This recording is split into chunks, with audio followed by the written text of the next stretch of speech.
Hello everyone, welcome back to our channel science wheel. तो आज के इस लेक्चर में हम बात करेंगे फजान रूल के बारे में। देखिए, फजान रूल बताता है कि जो आयनिक बॉन्ड होते हैं वो क्या होंगे, प्योर आयनिक बॉन्ड नहीं होंगे। प्योर आयनिक बॉन्ड नहीं होंगे तो उसमें क्या होगा, उसमें क्या होगी, कुछ ना कुछ कोवेलेंट कैरेक्टर ऐसा आ जाता है जिस वजह से हम उसे क्या कहते हैं, प्योर आयनिक नहीं होंगे वो। तो क्या होता है, केटायन एंड एनायन से बनता है क्या, हमारा आयनिक बॉन्ड बनता है। ठीक है ना। तो हमने देखते केटायन क्या होगा, स्मॉल साइज होता है, एनायन क्या होता है, लार्ज साइज का होता है। तो केटायन बन गया ये, एंड ये क्या है, एनायन, जिसका साइज ज़्यादा होता है एनायन का। ठीक है ना। तो क्या होता है, जब positive and negative cation and anion मिलते हैं आपस में, तो क्या होता है यहाँ पे, क्योंकि इलेक्ट्रॉन चक्कर लगाते हैं किसमें, केटायन में। तो इलेक्ट्रॉन जब चक्कर लगा रहे हैं यहाँ पे, तो केटायन क्या करेगा, जब इसका बड़ा साइज है केटायन, एनायन का जब बड़ा साइज है, तो क्या करेगा, केटायन को क्या करेगा, अपनी ओर खींचेगा। एनायन क्या करेगा, केटायन को अपनी ओर खींचेगा। कैसे खींचेगा, इस तरीके से खींच रहा होगा ये अपनी तरफ इसे। ठीक है ना। इसे ऐसे अट्रैक्ट करेगा तो ये क्या बनाएगा, एक क्लाउड बना लेगा, इलेक्ट्रॉन्स का एक क्लाउड बना लेगा, जिस वजह से क्या होगा, एनायन की क्या होगी, पोलराइजिबिलिटी, क्योंकि इसे पोलराइज कर रहा है, पोलराइजेशन कर रहा है इसका, मतलब अपने ओर अट्रैक्ट कर रहा है। तो एनायन का क्या होता है, पोलराइजिबिलिटी, पोलराइजिबिलिटी। एनायन की क्या होगी, पोलराइजिबिलिटी, एंड केटायन की होगी polarizing power, polarizing power, polarizing power. मतलब ये पोलराइज हो रहा है तो इसकी पोलराइजिंग पावर होगी, और जो इसे खींच रहा है उसकी क्या होगी, पोलराइजिबिलिटी होगी। तो आपको ध्यान रखना है, पोलराइजिंग पावर किसकी होती है, केटायन की, एंड पोलराइजिबिलिटी किसकी होती है, एनायन की, जिसे हम पोलराइजेशन भी कहते हैं, क्योंकि ये पोलराइज कर रहा है तो इसकी भी पोलराइजेशन, इसकी होगी पोलराइजिबिलिटी। और अब देखते हैं कि इसमें इलेक्ट्रॉन की शेयरिंग हो रही है। देख रहे हो आप, जब ये इलेक्ट्रॉन यहाँ से अट्रैक्ट कर रहा है, इसे खींच रहा है इलेक्ट्रॉन को, तो इलेक्ट्रॉन की शेयरिंग हो रही है, जिस वजह से इस आयनिक बॉन्ड में क्या होगा, कोवेलेंट कैरेक्टर शो होगा। तो हम इस समय पढ़ते हैं हम पोलराइजिंग पावर एंड पोलराइजिबिलिटी, क्योंकि एग्जाम में जो क्वेश्चन बनता है, मेन फजान रूल को जो हम पढ़ रहे हैं, जो मेन क्वेश्चन बनता है इसमें, वो बनता है कोवेलेंट कैरेक्टर से, कि एग्जाम में पूछ लेता है कि किस कंपाउंड का कोवेलेंट कैरेक्टर ज़्यादा है, या फिर पूछ लेगा increasing order of covalent character, question दे देगा उसमें पूछ लेगा increasing order of covalent character या decreasing order of covalent character. तो हम पहले पढ़ते हैं पोलराइजिंग पावर के बारे में। पोलराइजिंग पावर जो होगी कुछ फैक्टर्स पे डिपेंड करती है। तो फर्स्ट फैक्टर है इसमें पोलराइजिंग पावर की, पोलराइजिंग पावर। देखिए, जो पोलराइजिंग पावर होती है वो इनडायरेक्टली प्रोपोर्शनल होती है साइज ऑफ केटायन के। इन्वर्सली प्रोपोर्शनल किसके होगी, वो साइज ऑफ केटायन के, क्योंकि केटायन क्या होगी, पोलराइजिंग पावर होगी केटायन की, तो इसकी क्या होती है, इन्वर्सली प्रोपोर्शनल होती है। और जिसकी इन्वर्सली प्रोपोर्शनल होगी तो इसका क्या होगा, कोवेलेंट कैरेक्टर भी ज़्यादा होगा, कोवेलेंट कैरेक्टर क्या होगा, इसका ज़्यादा होगा। ठीक है ना। तो आपको कुछ फैक्टर चाहिए। फर्स्ट फैक्टर है वो क्या, साइज पे किस पे डिपेंड कर रहा है, साइज ऑफ केटायन पे। ठीक है। इसके लिए एग्जांपल देखते हैं हम पे, एग्जांपल लेते हैं हम Li plus, Na plus, K plus and Rb plus. तो इसमें पूछता है आपसे कि किसका कोवेलेंट कैरेक्टर ज़्यादा होगा, जो एग्जाम में क्वेश्चन बन जाता है। तो किसका ज़्यादा होगा, जब ऊपर से नीचे आते हैं तो क्या होता है, साइज इंक्रीज होता है, ऊपर से नीचे, मतलब पीरियोडिक टेबल में ऊपर से नीचे आने पर साइज इंक्रीज होगा। साइज इंक्रीज होगा तो इसमें साइज अगर इंक्रीज होगा तो उसकी पोलराइजिंग पावर क्या होगी, कम होगी, और अगर साइज उसका कम होगा तो पोलराइजिंग पावर ज़्यादा होगी। तो ऊपर से नीचे आ रहे हैं तो किसकी ज़्यादा होनी चाहिए थी, इसकी ज़्यादा होनी चाहिए साइज, सबसे बड़ा साइज इसका है, तो इसकी पोलराइजिंग पावर क्या होगी, सबसे कम होगी। तो सबसे ज़्यादा Li प्लस की, फिर Na plus and K plus का। तो क्या हो गया है, decreasing order of covalent character, तो इसके कोवेलेंट कैरेक्टर सबसे कम होगा और Li प्लस का कोवेलेंट कैरेक्टर सबसे ज़्यादा होगा। तो ये पोलराइजिंग पावर किस पे डिपेंड कर रहा है, साइज ऑफ केटायन पे। सेकंड फैक्टर पढ़ते हैं हम, सेकंड फैक्टर होता है पोलराइजिंग पावर के लिए, पोलराइजिंग पावर, जो ये डिपेंड करता है चार्ज ऑफ केटायन पे। जिस एलिमेंट का चार्ज सबसे ज़्यादा होगा उसका कोवेलेंट कैरेक्टर भी क्या होगा, उतना ही ज़्यादा होगा। पोलराइजिंग पावर किसके डायरेक्टली प्रोपोर्शनल होती है, चार्ज ऑफ केटायन के। चार्ज ज़्यादा होगा तो उसका कोवेलेंट कैरेक्टर ज़्यादा होगा, इसकी पोलराइजिंग पावर भी ज़्यादा होगी। एग्जांपल देख लेते हैं, एग्जांपल ले लेते हैं Na प्लस फिर हम लेते हैं Mg+2 and Al+3। तो इसमें पूछता है आपसे किसकी कोवेलेंट कैरेक्टर, किसका कोवेलेंट कैरेक्टर ज़्यादा होगा। तो कैसे बताओगे आप? जिसका चार्ज ज़्यादा होगा उसकी पोलराइजिंग पावर ज़्यादा होगी और उसका कोवेलेंट कैरेक्टर भी ज़्यादा होगा। तो कोवेलेंट कैरेक्टर आपको दिख रहा है किसका ज़्यादा होगा? Al+3 का, क्योंकि सबसे ज़्यादा चार्ज किसका है? Al में। Al+3 है, +3 की फॉर्म में, तो इसका चार्ज, इसके कोवेलेंट कैरेक्टर भी ज़्यादा होगा। थर्ड फैक्टर जो होता है, तो मोस्ट इंपॉर्टेंट फैक्टर है थर्ड फैक्टर जो होगा पोलराइजिंग पावर का। Polarizing power is directly proportional to pseudo inert configuration. Pseudo inert configuration, मैं आपको बताऊंगा अभी स्यूडो इनर्ट कॉन्फ़िगरेशन क्या होगा। स्यूडो इनर्ट कॉन्फ़िगरेशन,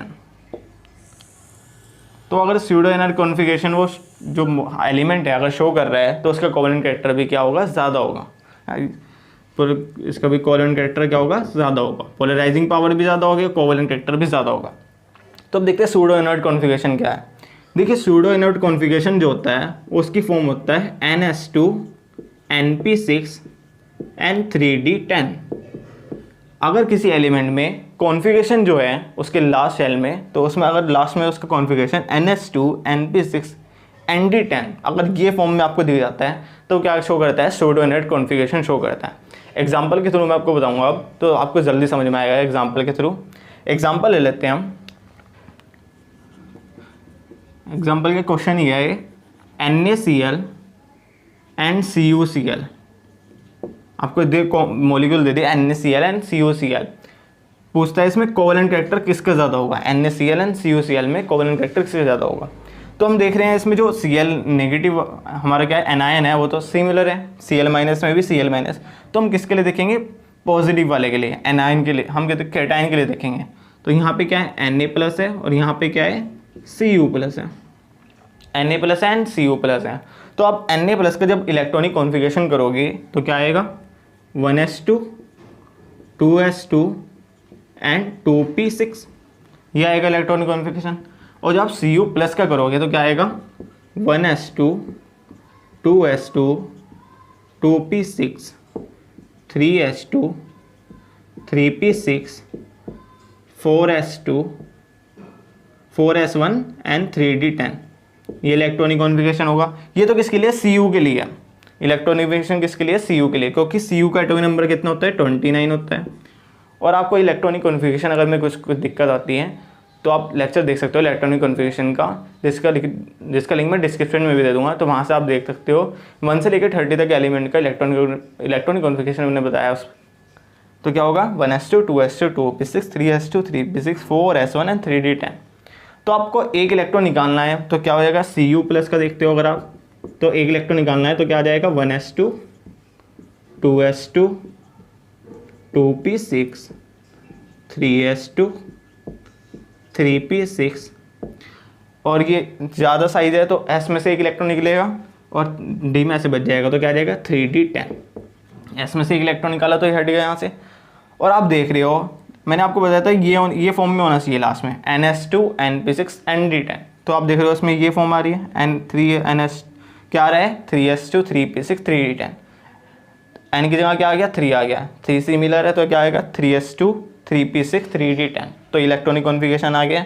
तो ये क्या शो कर रहा है? स्यूडो इनर्ट कॉन्फ़िगरेशन शो कर रहा है, जिस वजह से जो CuCl का जो कोवेलेंट कैरेक्टर है वो ज़्यादा होगा एज़ कम्पेयर टू NaCl के।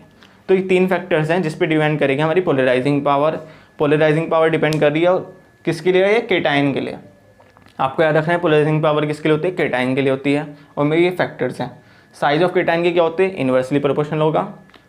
चार्ज ऑफ केटाइन के डायरेक्टली प्रोपोर्शनल होगा एंड स्यूडो इनर्ट कॉन्फ़िगरेशन के भी वो डायरेक्टली प्रोपोर्शनल होगा। मैं आपको कुछ एलिमेंट बता देता हूँ जो स्यूडो इनर्ट कॉन्फ़िगरेशन शो करते हैं। तो कुछ एलिमेंट्स ही है जो स्यूडो इनर्ट कॉन्फ़िगरेशन क्या करेंगे? शो करेंगे। तो कौन कौन से होंगे देखा ना। पहला होगा Zn+2, सेकेंड होगा Cu+, अभी हमने पढ़ा Cu+ के बारे में। थर्ड होगा Pb+2 एंड इसके बाद आएगा Bi+3 एंड Ti+। तो ये कुछ एलिमेंट्स हैं जो क्या शो करते हैं, सूडो इनर्ट कॉन्फ़िगरेशन शो करते हैं। तो आप इसे भी नोट कर लेना, ये यूज़फुल होगा। तो आप इसका इलेक्ट्रॉनिक कॉन्फ़िगरेशन करके देखोगे तो आपको ये फॉर्म प्राप्त होगी, NH2 NP6 ND10, इस तरीके से फॉर्म मिलेगी। तो जिससे वजह से ही सूडो इनर्ट कॉन्फ़िगरेशन शो करते हैं।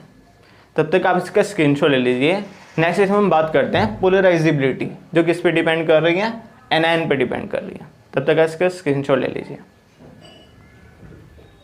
चलिए तो अब हम बात करते हैं पोलराइजेबिलिटी की। पोलराइजेबिलिटी जो है वो किस पे डिपेंड कर रही है, एनायन पे डिपेंड कर रही है। तो उसके लिए कुछ फैक्टर्स है जिस पे हम बात करेंगे। हम फर्स्ट फैक्टर है इसमें polarisability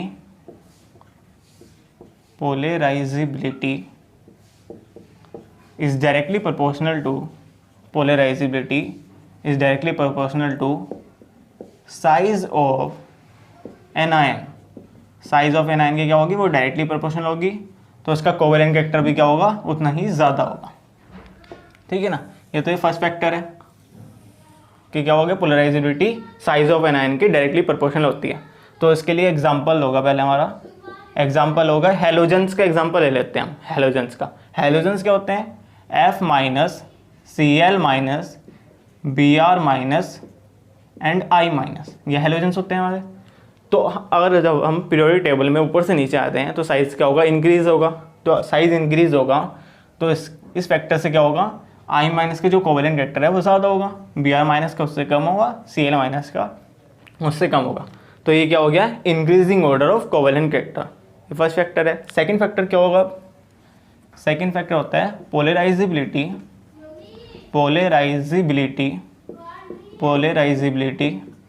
is directly proportional to charge of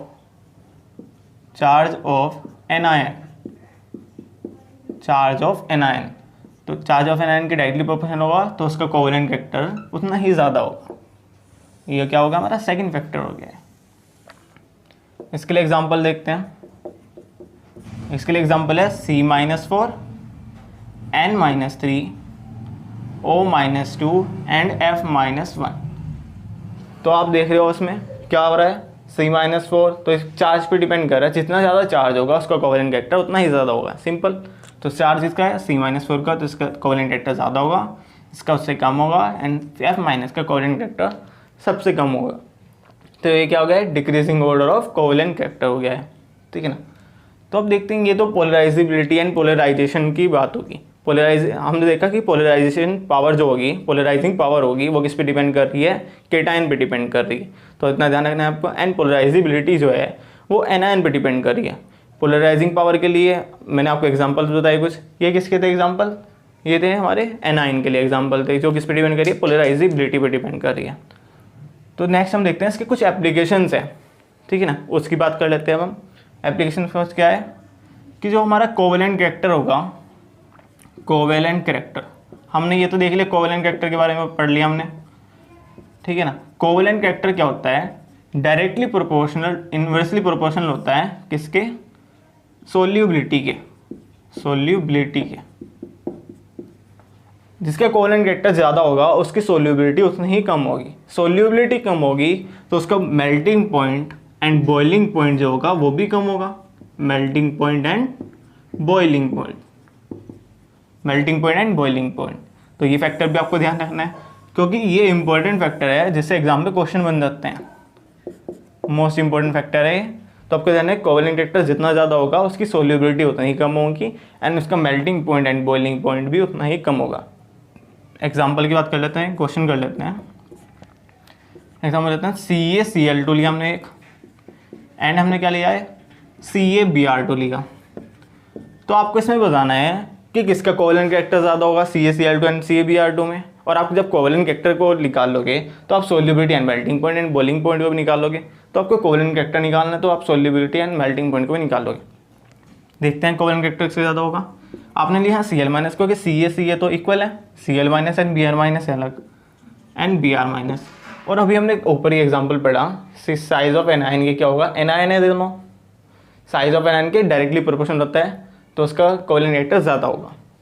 तो Br- का कोवेलेंट कैरेक्टर होगा ज़्यादा होगा, तो इसे लिख सकते हैं मोर कोवेलेंट कैरेक्टर। और ये क्या हो जाएगा, लेस कोवेलेंट कैरेक्टर।